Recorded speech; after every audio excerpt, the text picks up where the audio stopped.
আমাদের আজকের রেসিপি টক ঝাল মিষ্টি মশলা ঢ্যাঁড়স। নমস্কার বন্ধুরা, আজকে একটা সম্পূর্ণ নতুন ধরনের রেসিপি নিয়ে এসেছি ঢ্যাঁড়সের, যেটা ছোট বড় সকলেরই ভালো লাগবে। চলুন দেখি কী কী লাগবে তার জন্যে।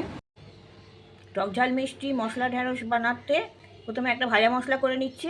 এখানে আছে 1 টেবিল চামচ ধনে, 1 চা চামচ গোটা জিরে, আর মেথি আর মৌরি, এগুলো 1 চা চামচ করে আছে।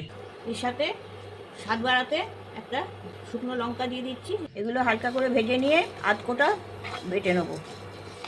মশলাগুলো দিয়ে খুব সুন্দর গন্ধ বেরোচ্ছে, আর এগুলো হালকা লালচে রঙও ধরে গেছে। এগুলো ভাজা হয়ে গেছে, এবার আমি এগুলোকে তুলে নিয়ে আধ বাটা করে নেবো। আমি ঢ্যাঁড়স নিয়েছি 200 গ্রাম। ঢ্যাঁড়সগুলো একটু ছোটো সাইজের হলে ভালো হয়, এইরকম ধরনের ছোটো সাইজের একটু ঢ্যাঁড়স নিতে হবে। এগুলোকে আমি কেটে নেবো। ঢ্যাঁড়সের বোটাগুলো বাদ দিয়ে দিচ্ছি, সামনেরটা বাদ দিচ্ছি প্রথমে, আর পেছনে যেটা আছে সেটাও বাদ দিয়ে দিচ্ছি। সেটাকে মাঝখান থেকে অর্ধেকটা চিড়ে নিতে হবে, সম্পূর্ণ না, অর্ধেকটা, যাতে মশলাটা ভেতরে ঢোকে। এইভাবে চিড়ে নেবো। সব ঢ্যাঁড়সগুলো এইভাবে কেটে নেবো। ঢ্যাঁড়সগুলো সব কাটা হয়ে গেছে। ওভেনে কড়া বসিয়ে আমি 1 টেবিল চামচ সাদা তেল দিয়ে দিচ্ছি। তেলটা গরম হয়েছে, এতে সামান্য একটু হিং দিয়ে নিচ্ছি। এটা নিরামিষ রান্না, হিং দিয়ে করলে বেশ ভালো গন্ধ ছাড়ে, ভালো টেস্টটাও আসে, তাই একটু হিং দিয়েছি।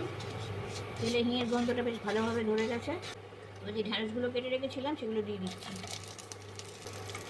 ঢ্যাঁড়সগুলো সামান্য একটু ভেজে নেব। ঢ্যাঁড়সগুলো লালচে রং ধরে গেছে, সামান্য একটু জল দিয়ে দিচ্ছি। ওভেনের আঁচটা আমি একটু কম করে দিচ্ছি। ওভেনে 1/2 চা চামচ করে ঝাল লঙ্কা, হলুদ আছে 1/2 চা চামচ, আর 1 টেবিল চামচ করে আমচুর পাউডার আর কাশ্মীরি লঙ্কা রাখা আছে। এখানে 200 গ্রাম ঢ্যাঁড়স আছে, আমি সেই পরিমাণ অনুযায়ী দিয়েছি। তা আপনারা ঝালটা আর আমচুর পাউডারটা আপনাদের সবজির পরিমাণ অনুযায়ী দেবেন।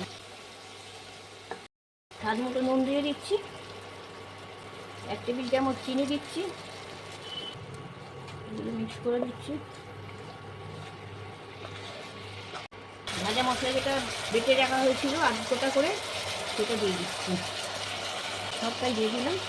একটু মশলাটা বেশিই লাগবে, যেহেতু মশলা ঢ্যাঁড়স, ওভেনের আঁচটা কমই রাখবো।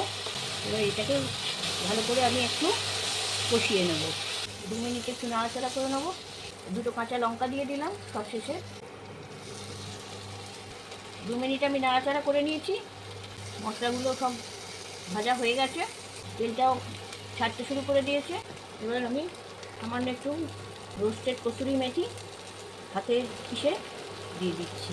আমার টক ঝাল মিষ্টি মশলা ঢ্যাঁড়স রান্না হয়ে গেছে। এটা রুটি দিয়ে ভাত দিয়ে 2 রকম দিয়েই ভালো লাগবে, দেখবেন করে নিশ্চয়ই ভালো লাগবে আপনাদেরও।